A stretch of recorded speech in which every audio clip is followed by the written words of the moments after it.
Okay, so today we are going to be discussing Satan's DNA, part two. The second attribute of Satan. The first one we discussed yesterday was Satan being the impostor. You can check out the video. I'll link it in the description if you want it. And the second aspect of Satan is the one. The one. Satan is one, while God is the many. So the one versus the many.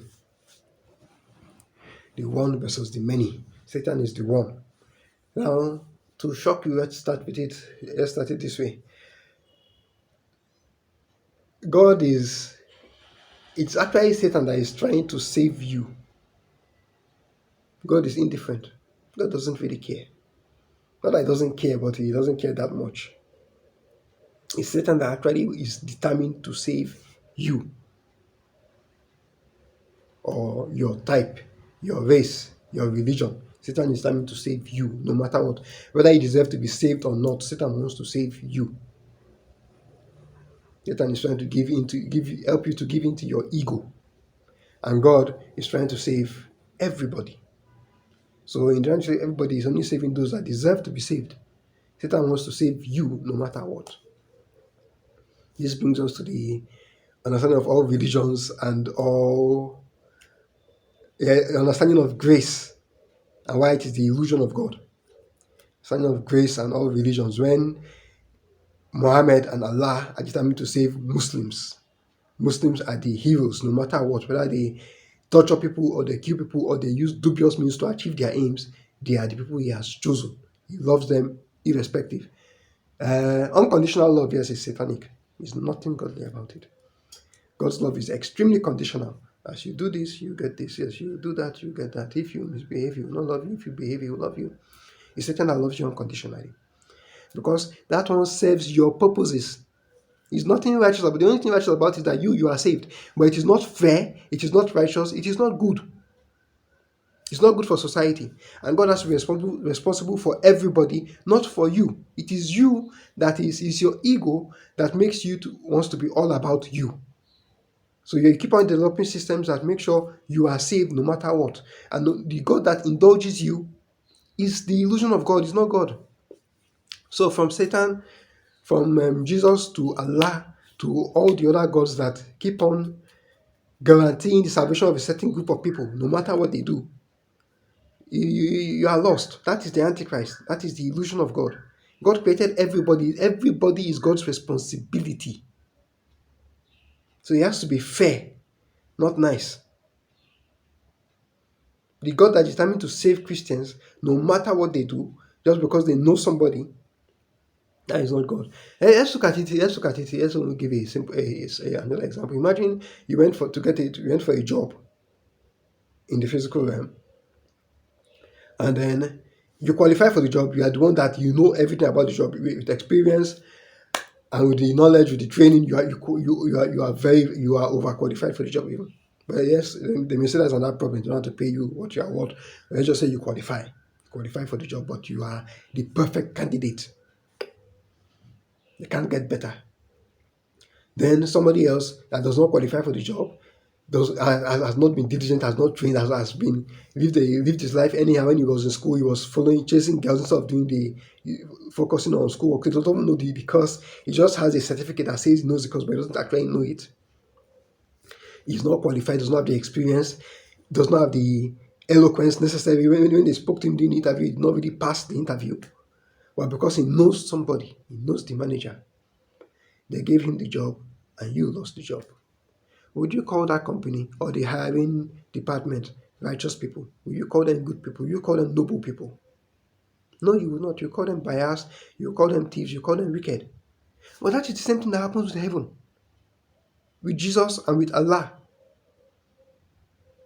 You misbehave left, right, and center, but because you know somebody and because you said, "If I pray, God forgive me in Jesus' name," that is the end of the matter. After all the things you did, then people that actually try to live a righteous life, but because they did not really subscribe to Christianity, did not understand certain aspects of Christianity or Islam, so they refused to go the religious route, but they tried to do the right thing as best they could. You know you are not even trying to do the right thing, you're just doing whatever you wanted to do, And then at the end of the day, he said, Jesus, God forgive me in Jesus' name, and then you should be in heaven for eternity. And then this person that was actually trying to do the right thing should go to hell for eternity. And you call it a righteous God. That is not righteousness. That is most definitely not the maximum. That is most definitely not fair. That is just your God's opinion. You and your God's opinion. So your God is just doing whatever he wants because he has the power to do so. And I've explained before that power is not righteousness. Power is not godly. Godliness is justice. Godliness is fairness. Godliness is accountability. When you do what is supposed to be done, when you do what you have evidence for, when you do what you can justify, not when you do whatever you want to do because you can. That is the attributes of bullies and dictators and thieves and criminals. They do whatever they want to do because they can. He can overpower a girl, so he rapes her because he can. Is that righteousness? Righteousness is doing what you are supposed to do, even though you can do otherwise. So when you are self-governing, then you become like God. That is not what we're talking about today. When you are self-governing, you become like God. If you need that information, then you can have it. That is one of the attributes of God, because God has nobody that can beat him. So he needs you to do the right thing, even though nobody can force you to do it. Even though you can get away with doing the wrong thing. When you have that attribute that you can get away with doing the wrong thing, but you still do the right thing, you govern your own self, then you have become a godly person, you have become a godlike person, you have become a child of God.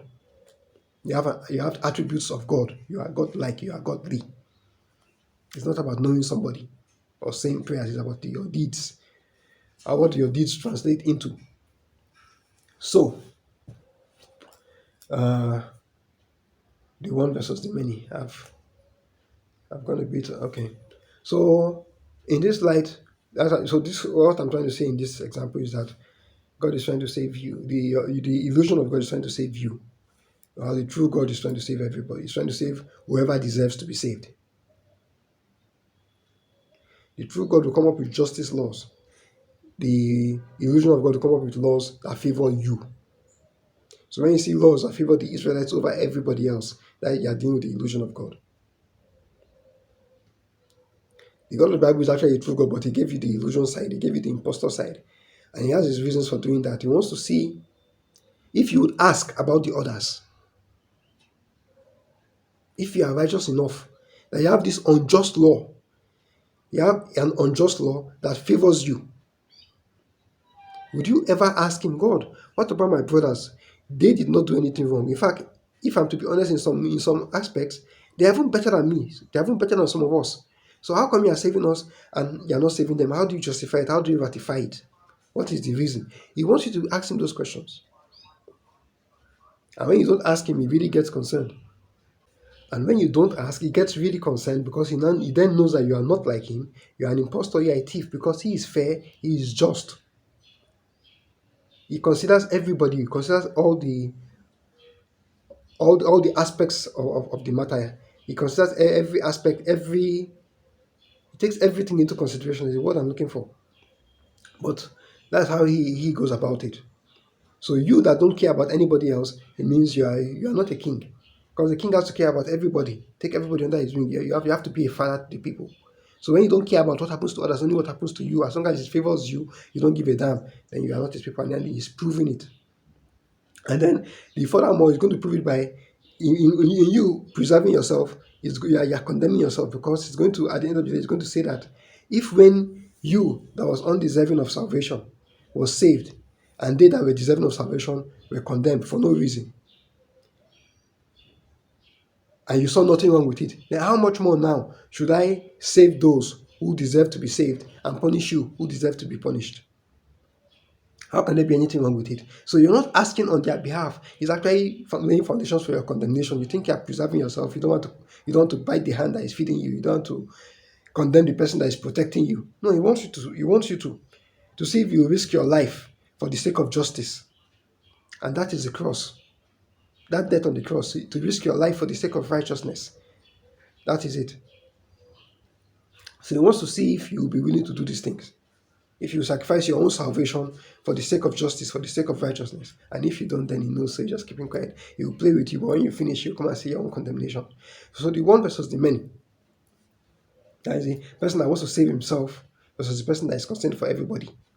wants a just system, not to save everybody per se, but we want a system of justice that makes it possible for anyone to be saved. Anyone to be saved under fair, legitimate, on a fair, legitimate basis,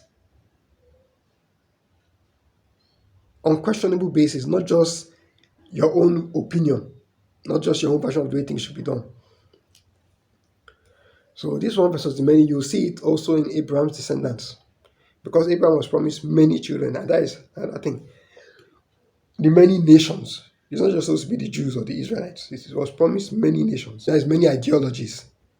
In time, I'll explain what ideologies are and why the ideologies actually represent nations. I'll do it in a later video. But for now, know that many ideologies, many ways of thinking, all of them will come under you and learn righteousness.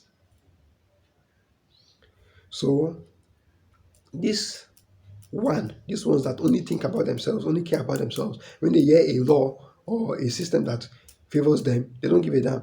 You see Christians that know that if they are born into Islam, it will be very, and you know that's the funny thing, if you're born into another religion, it will be very, very unlikely and very, very difficult for you to convert. But Christians are very, very happy with the way it is, because they're born into Christianity, they don't care, they believe that Muslims will go to hell. And they feel it is fair for Muslims to go to hell for not accepting Jesus. What would be the likelihood of you accepting Jesus if you're born into Islam? And what is the likelihood of you being a Christian converting to Islam? If they show you the questionable aspects of Christianity, you turn a deaf ear to it. But you want Muslims to listen to you attentively when you are showing them the weak sides of Islam. If you not listen to the weaknesses of your own religion, why should you listen to the weaknesses of their own religion? You set the example first. If they show you the weaknesses of Christianity, will you question it? Will you call it out? Will you work on it? Will you pull back because of it? If not, then why should the Muslim too pull back when he sees the weaknesses of Islam? Why should he question it too? Everybody is just blindly defending his own. So you are blindly defending your Christ. They are blindly defending their Allah and their Muhammad. So why should you just keep on going? But the righteous man will question what is questionable and will justify what is justified. He will not be making excuses for his God. God is not a respecter of persons. They are faithful and they are true. They don't make no excuses for anybody. They will serve faithfully, so they will discover what actually happened. I've explained that before. So why faithfulness and truth? I'll link the video. Why faithfulness and truth? They will discover what actually happened by being faithful, and then they will tell the truth about what happened. Anywhere they are. So a true God's child will tell you the truth about, if he was born into Islam, he will tell you the weaknesses of Islam, and you'll pull out of it. You'll pull out of it, you will end up with a very different version of it, because he will fix all of its problems. A true Christian will tell you the weaknesses of Christianity, and you will pull out of it, and then you will fix all of its problems, just the way I'm doing now. I'm not here to blindly defend Christianity. There are things about it that are wrong, but it was intentional. But it was still wrong, and they will not admit it. A true child of God, he was born into Satanism, into hedonism, into Buddhism, anywhere they find themselves, they will tell you, they will serve there faithfully, they'll discover the truth about it, and they will tell the truth about it, then they will correct it. Those are the nations, those are the ideologies. Anywhere you are born into, anywhere you find yourself, they will fix it. They will know what happened, and they will tell the truth about it. They will warn people about it. They will tell people the proper way to go about it. So the one versus the many. The one just justifies, preserves his own salvation. And so these are, if the devil is the impostor, the children of the devil, you can be sure the devil himself, it is also this one, can be sure is the one versus the many. The one versus the many. That is why there is the accuser of the brethren. I will lay a foundation for that now, before we discuss the accuser of the brethren tomorrow. But this one keeps on condemning the many. He doesn't mind the many being condemned, so that he himself can be preserved. When you say a politician does not mind to give false information, to give false propaganda, to pocket all the money, so everybody suffers and only him one is enjoying. In Africa, it happens that you see a politician has $10 billion and the country is impoverished. Everybody should suffer so that you can buy another Lamborghini. I didn't say to buy a Lamborghini, I said to buy another Lamborghini, to buy your 16th Lamborghini. People should starve Thousands of people should starve, should not be paid their salaries and feed their children so that you can buy your extra girlfriend an extra Lamborghini. No problem. It will be done back to you. That's the one versus the many. We'll continue tomorrow with the accuser of the brethren to flow into it. I'll see you then.